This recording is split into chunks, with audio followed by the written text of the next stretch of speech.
Não é tempo de temer a politização dos princípios. Nós somos peregrinos numa cultura que não é a nossa. Nós estamos do lado certo da história espiritual. Não é o lado da maioria, mas é o lado certo da história espiritual. Nós não deveríamos apenas despejar verdades cristãs sobre os problemas que as pessoas estão a viver, mas devíamos aprender a falar com um acento cristão, a agir como Jesus fazia, fazendo um convite para a vida, para a restauração. Será que a igreja, como casa de refúgio, um lugar de compaixão, de confidencialidade, a família de Deus, poderá acolher este tipo de pessoas com segurança, sem preconceitos, sem serem rotulados? Se a igreja não puder ser um local de acolhimento, de cura, para onde ir?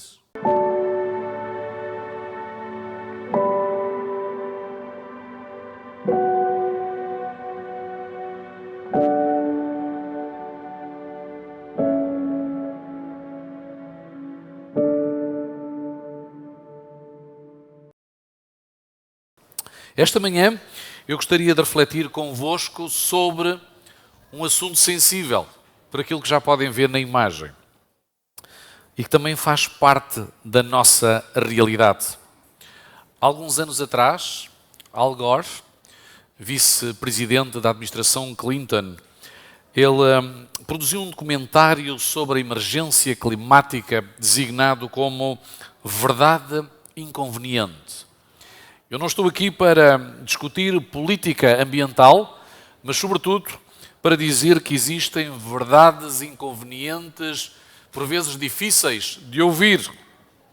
O apóstolo São Paulo, em 2 Timóteo, no capítulo 4 e no versículo 3, afirma que chegará o tempo, ou que chegaria o tempo, em que as pessoas não suportariam mais a sã doutrina. Deixem dizer-vos que o tempo é hoje, o tempo é agora.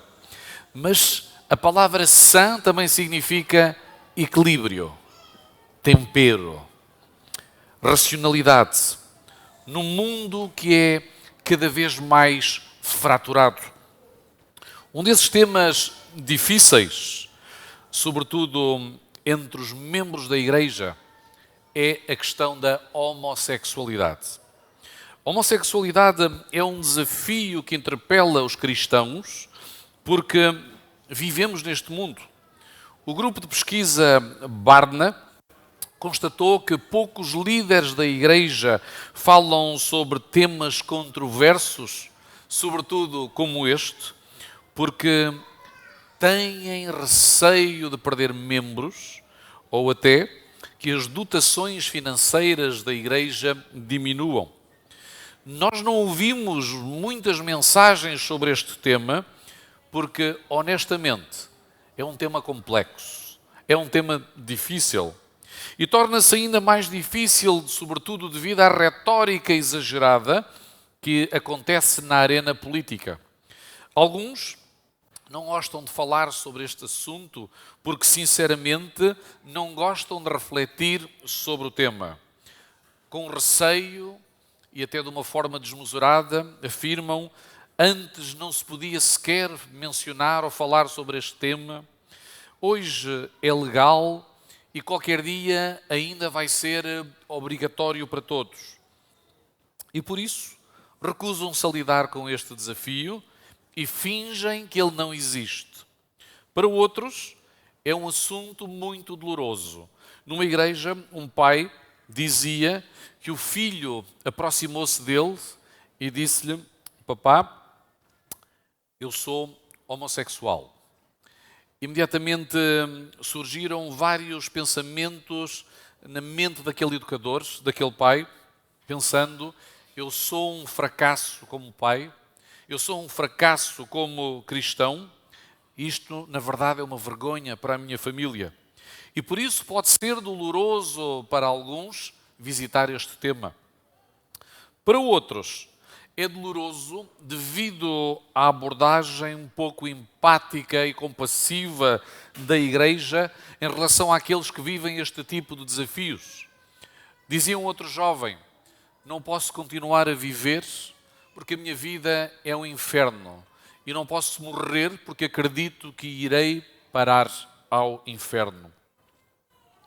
De acordo com o site estatística.com, 2 em cada 100 americanos afirmam ser homossexuais. 1 em cada 100 americanas afirmam ser lésbicas. Alguns poderão alegar que os dados poderão estar mais ou menos enviesados, mas o Instituto Williams traduz estes dados estatísticos afirmando que 8 milhões de americanos adultos consideram-se gays e lésbicas. Como responder a este desafio? Como dar uma resposta a esta dimensão? A Bíblia diz em Romanos 5,8 que Deus amou-nos sendo nós ainda pecadores. É importante esta manhã que cada uma tenha a certeza em Cristo Jesus que é amado, que é amada, apesar das nossas fragilidades. Mas o tema continua a ser complexo. A Bíblia também afirma que Deus se indigna com aqueles que praticam a iniquidade nas suas diferentes formas. Mas como um pai que se ira com o seu menino, com o seu filho, com a sua filha, quando comete um disparate, e até às vezes pode castigá-lo, ele continua a amar o filho, continua a cuidar do filho. Se Deus amou o mundo, também nós devemos amar as pessoas do mundo. Deus chamou-nos para rejeitar as ideologias do mundo, mas não as pessoas do mundo. Deus chamou-nos para respeitar as diferenças sem perder a nossa identidade cristã. Tolerar não é transigir. Deus chamou-nos para educar para a eternidade até que as crianças e os jovens tenham a capacidade de fazer as suas próprias escolhas. Mas ao amar o ser humano, Cristo também é honesto. E a honestidade é um dos valores mais importantes de qualquer relacionamento. Existem várias verdades inconvenientes na Escritura e eu esta manhã queria apenas evocar 2. Qual é a primeira? A primeira é a seguinte: Jesus convida-nos a interromper os ciclos de pecado da nossa existência, sejam quais forem as suas formas. Segundo, convida-nos a aprender a tratar com respeito todos. A sociedade realiza neste momento vários ensaios sociológicos, rompendo os esquemas morais, as convenções morais tradicionais, testando todos os limites, a fim de estabelecer uma nova ordem em que todos os modelos familiares são possíveis. Neste sentido, podemos dizer que somos considerados cobaias. Ou como dizia Ellen White, somos atores e atrizes no teatro do grande conflito. Passou a ser comum vermos beijos homossexuais mediáticos entre referências da sociedade com um objetivo. O objetivo é primeiro chocar, depois neutralizar as convenções morais e de seguida consolidar e normalizar novas práticas. Na Igreja, este é também um dos objetivos da teologia queer, que vem no ecrã. Queer é uma palavra inglesa, pejorativa, que significa estranho, fora da caixa. E este movimento tem o objetivo de normalizar o manifesto LGBTQIA+, no seio do cristianismo. Na Igreja Adventista existe também um movimento similar, chamado Kinship International, que tenta fazer o mesmo junto da Igreja Adventista, porém sem sucesso, porque o seu manifesto não está em conformidade com as nossas crenças fundamentais.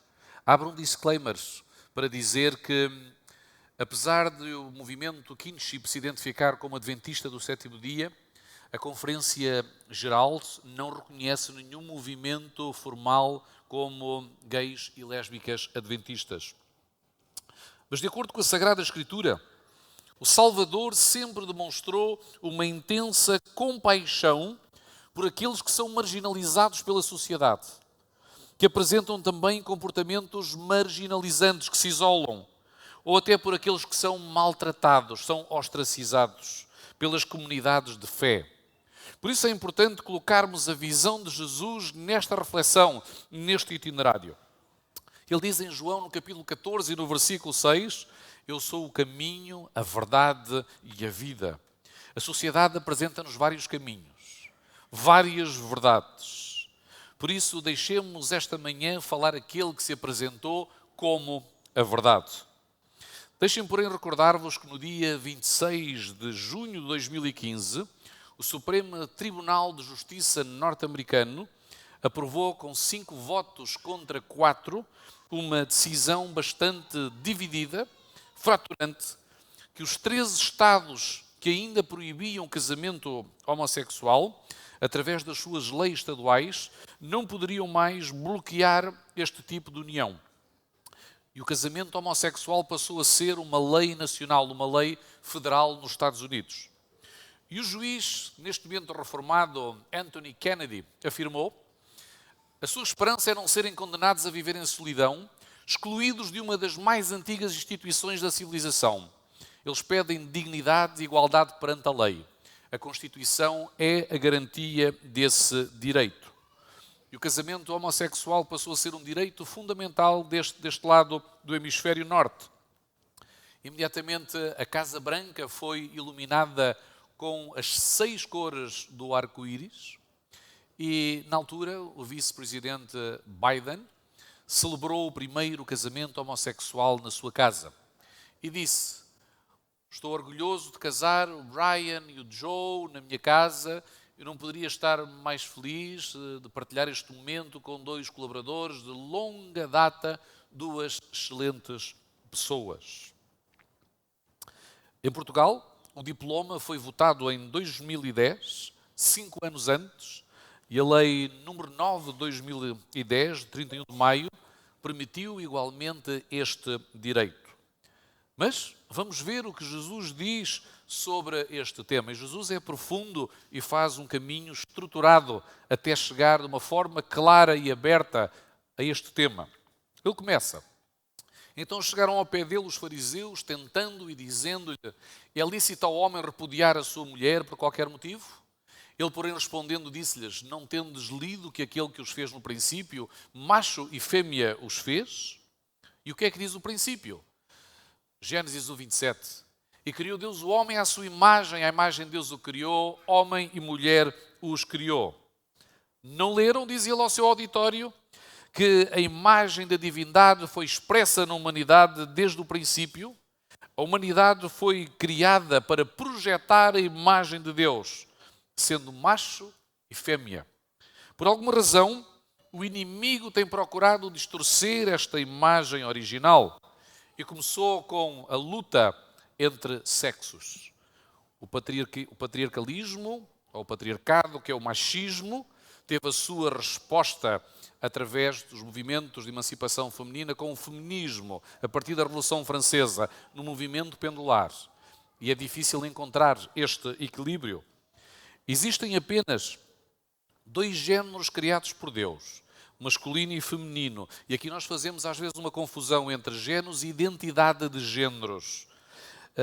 A identidade de género são pessoas que não se sentem confortáveis ou não se identificam com o seu género de nascimento. Esta é outra dimensão. Nasce biologicamente do masculino e do feminino e era e continua a ser propósito de Deus que possamos crescer na complementaridade dessas funções.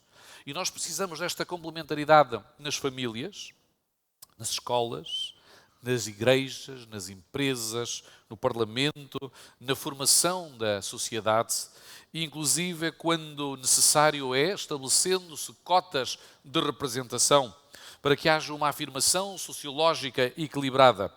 Na China tiveram que revogar o programa de controlo de natalidade, na verdade foi um problema, chamada do filho único, que vigorou desde 1970 até 2015. Porque existiu uma quebra demográfica acentuada. Porquê? Em algumas regiões, os homens começaram ou superaram em larga escala as mulheres, e em outras regiões foram as mulheres que superaram em larga escala os homens. Isto representou o envelhecimento acelerado da população. Estavam a morrer mais pessoas do que nasciam. Também originou um problema na sustentabilidade do sistema da segurança social. O projeto familiar de Gênesis equilibra os ecossistemas sociais e garante a sobrevivência humana. E é por estar a falhar esta complementaridade de referência que as famílias estão cada vez mais destroçadas. Por isso, a sociedade é também refém de outras agendas que, por exemplo, promovem a adoção de crianças por casais do mesmo sexo. Deixem também dizer-vos que este tipo de casais poderão dar conforto, poderão dar a rede de apoio, os afetos, inclusive num nível superior, considerando as crianças que são institucionalizadas ou até em alguns lugares tradicionais, lares tradicionais ou monoparentais, mas ainda assim continuam distantes dos valores do projeto familiar que encontramos na Bíblia. Sabem que a contrafação é algo muito parecido com a verdade. Tem a aparência de verdade, mas não é a verdade. A adoração também deve acontecer no sábado e não em qualquer outro dia da semana. Mesmo que qualquer dia para adorar nos possa parecer indiferente. E este assunto da adoração será muito em breve um tema de discussão e de decisão na arena pública e na arena política. Se nós não conhecermos a verdade, queridos irmãos, e se não estivermos comprometidos com a mesma, nós seremos enganados. E Jesus continua e vai lá chegar. E disse: portanto, deixará o homem o seu pai e mãe, e se unirá à sua mulher, e serão dois uma só carne. Ele diz: os dois não se tornarão machos, Adão e Ivo. Os dois não se tornarão fêmeas. A complementaridade da masculinidade e da feminilidade concretizam-se através da instituição casamento, assim como é o modelo da divindade. Não leram a história? Assim, não são mais dois, diz Mateus 19,6, mas uma só carne. Portanto, o que Deus juntou, não o separa o homem. E com esta última frase, ele retira-se do relato de Gênesis. Sendo ele o Salvador reencarnado, ele deu ênfase àquilo que tinha vindo estabelecer. Não veio mudar a lei e os profetas, ele veio cumprir. E por isso afirma que nenhum movimento ideológico, político ou inclusive um tribunal poderá mudar aquilo que ele estabeleceu. Ainda que um tribunal procure redesenhar o modelo bíblico de casamento ou de família, está claramente em oposição ao projeto original de Gênesis. E é por isso que o juiz Anthony Kennedy falava de uma maioria de petições que almeja o benefício do casamento independentemente da convenção moral, independentemente do modelo bíblico. E deve ser salvaguardado pela lei, dizia ele. Sabem qual é a racionalidade ou fundamento desta medida?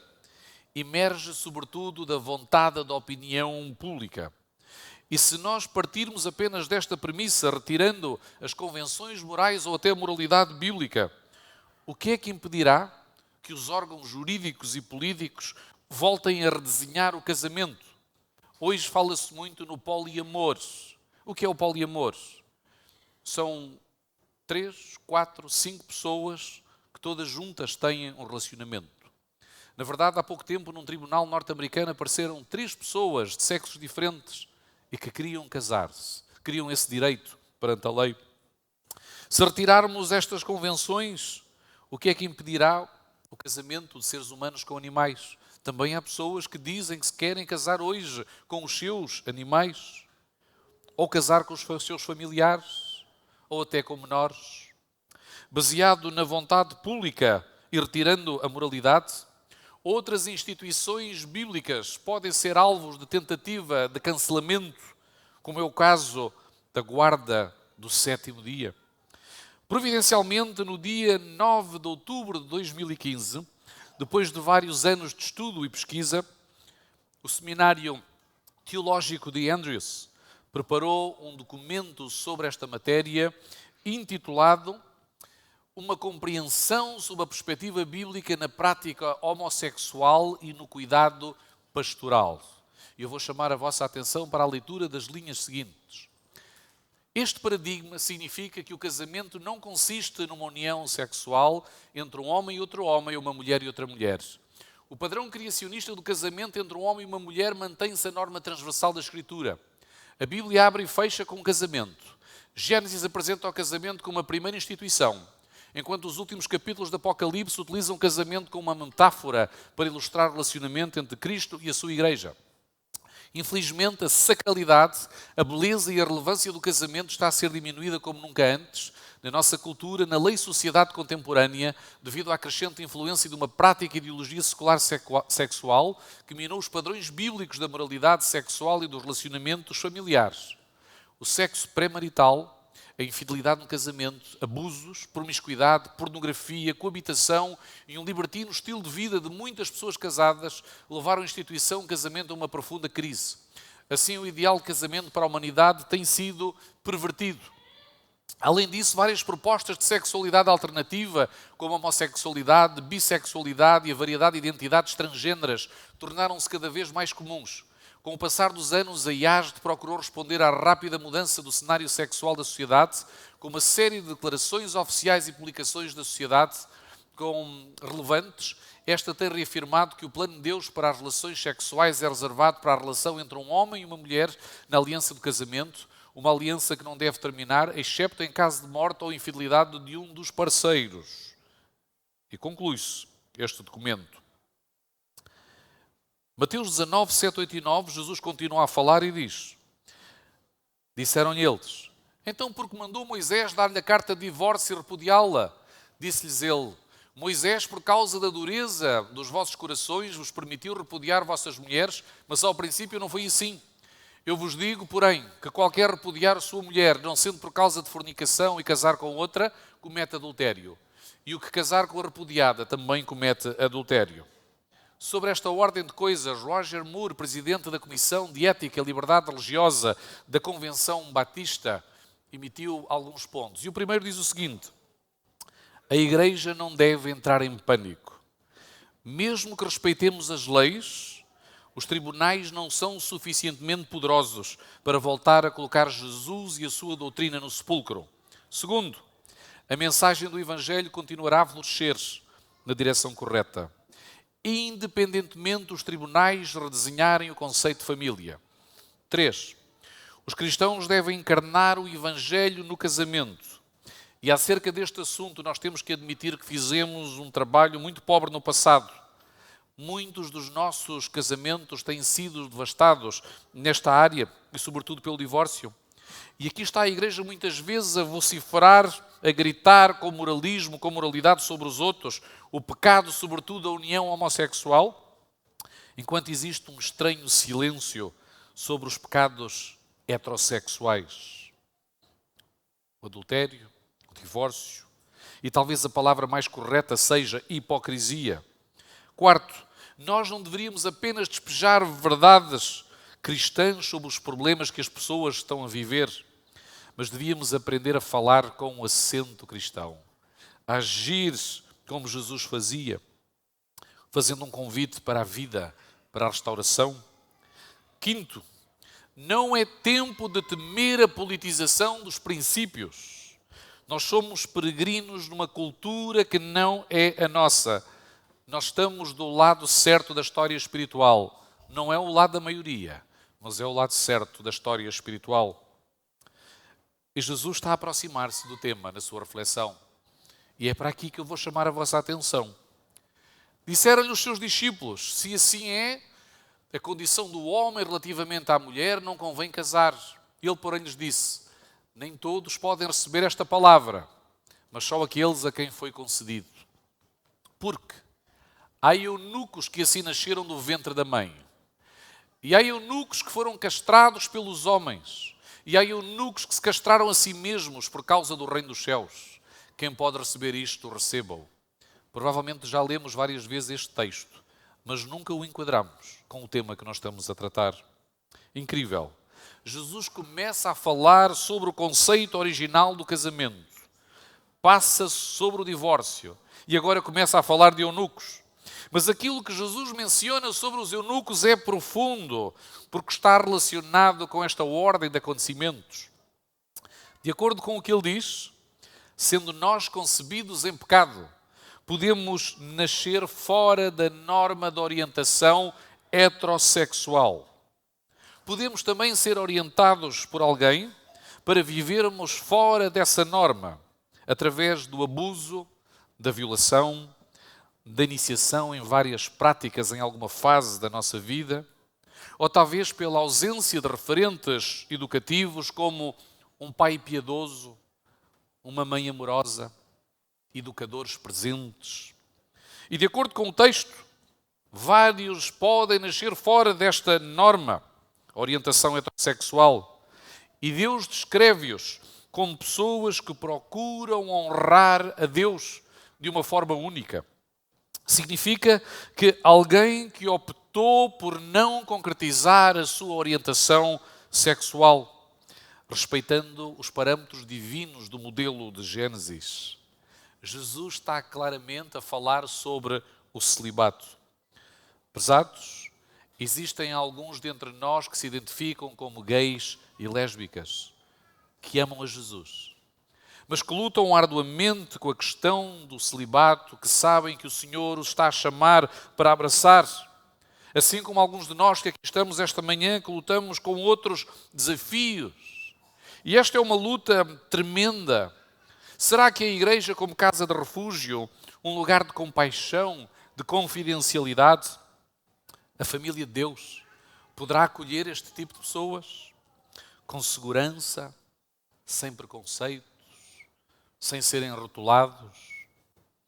O tal documento votado em Andrews reserva as últimas 6 páginas para o cuidado pastoral e diz assim, de uma forma resumida: apesar da Igreja ser fiel ao ensino bíblico acerca da homossexualidade, também devemos procurar entender de forma séria e empática as lutas e desafios que enfrentam todos aqueles que estão a lidar com a sua imoralidade sexual.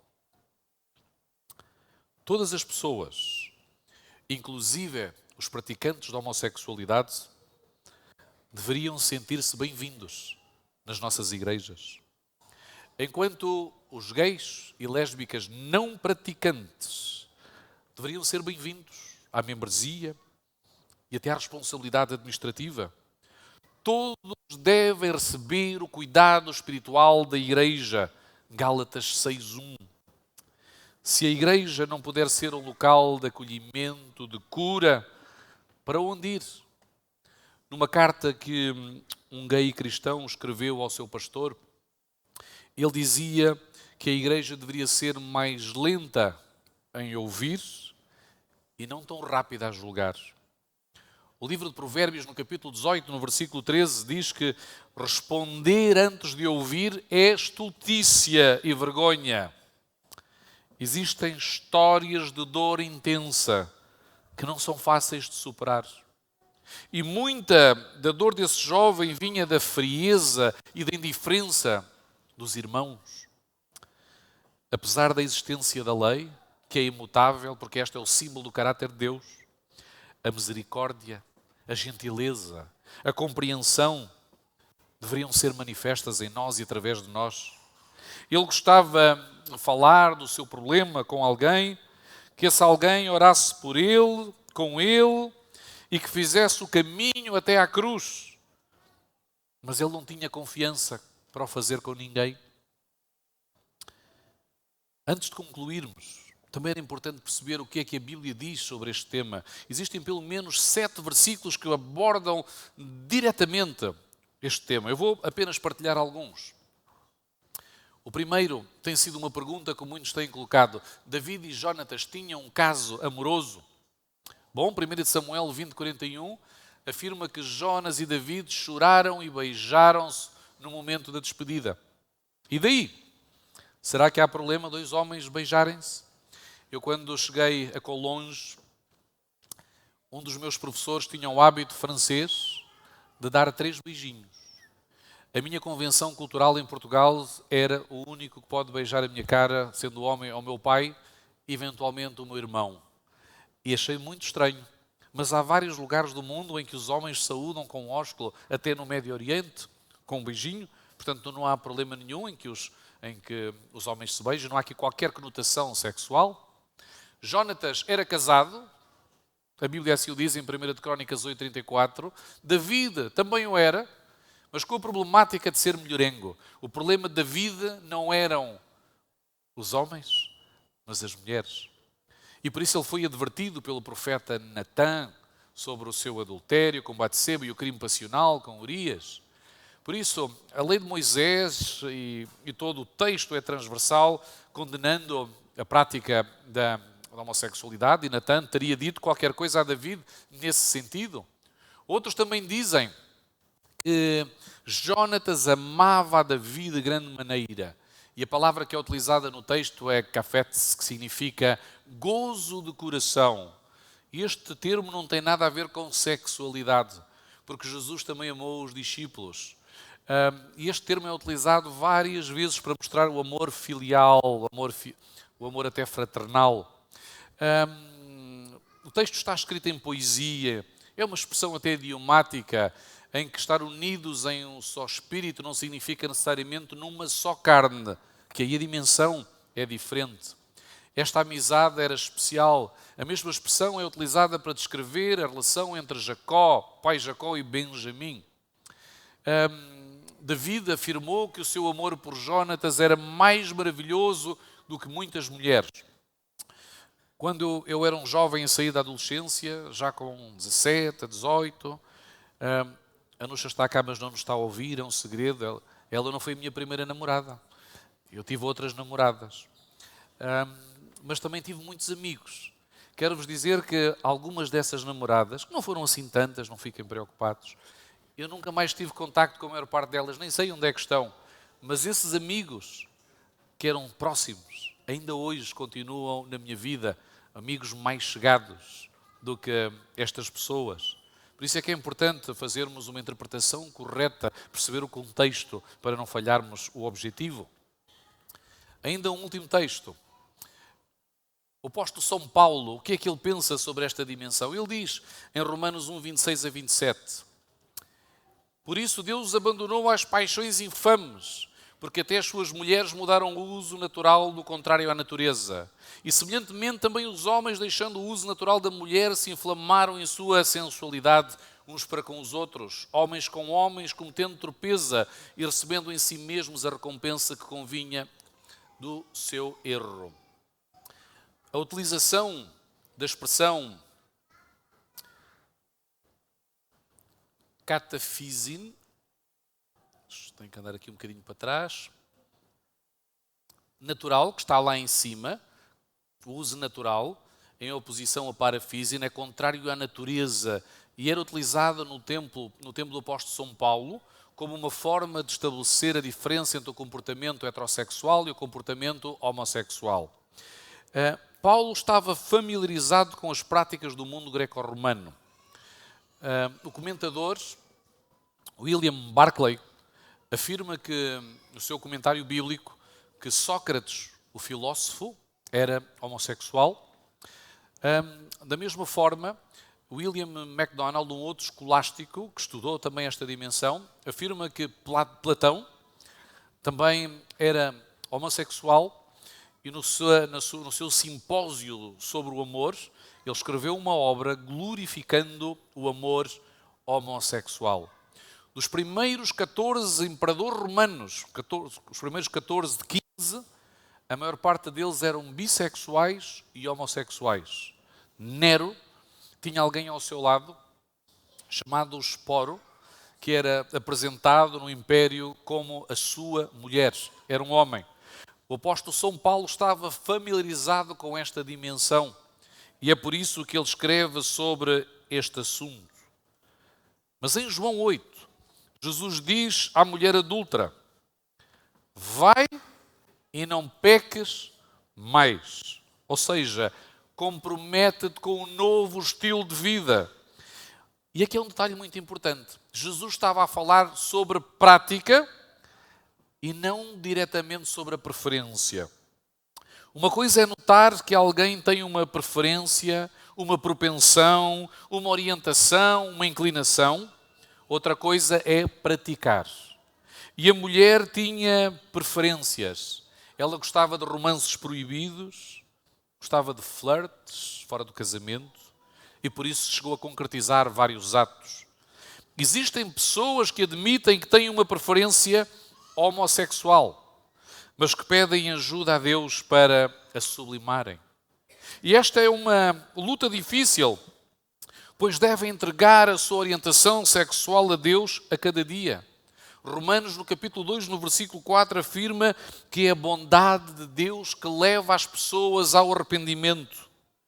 Que o Senhor nos ajude a levar pessoas a Cristo e não a tirar pedras. É Cristo que transforma os nossos corações, não somos nós. E é importante orarmos também neste sentido. Um último texto que nos leva a pensar sobre os critérios, se pudéssemos chamar assim de uma forma lacto, daqueles que entrarão ou que não entrarão no reino dos céus. O apóstolo São Paulo diz em 1 Coríntios 6, 9 a 10: não sabeis que os injustos não hão de herdar o reino de Deus? Não erreis, nem os devassos, nem os idólatras, nem os adúlteros, nem os efeminados, nem os sodomitas, nem os ladrões, nem os avarentos, nem os bêbados, nem os maldizentes, nem os ladrões herdarão o reino de Deus. Notem que o texto coloca no mesmo patamar os fofoqueiros e os homossexuais, os bêbados e os invejosos. Sim, às vezes nós podemos achar-nos que estamos numa perspectiva de superioridade moral em relação aos nossos queridos, mas a verdade é que não estamos. No céu vão existir fofoqueiros arrependidos, vão existir invejosos arrependidos, vão existir homossexuais arrependidos. Porque este é o propósito de Deus ao ter vindo a este planeta. É Cristo que transforma os corações, não somos nós. Eu esta manhã gostaria também de pedir ao Espírito que nos visite para que possamos orar também pela nossa pureza sexual, pelo equilíbrio nesta dimensão, pois também nós podemos ter marcas, traumas, que precisam do conserto do Espírito Santo. É preciso entregar a Ele a nossa vontade para que Ele seja o querer e o efetuar. Termino com o último versículo.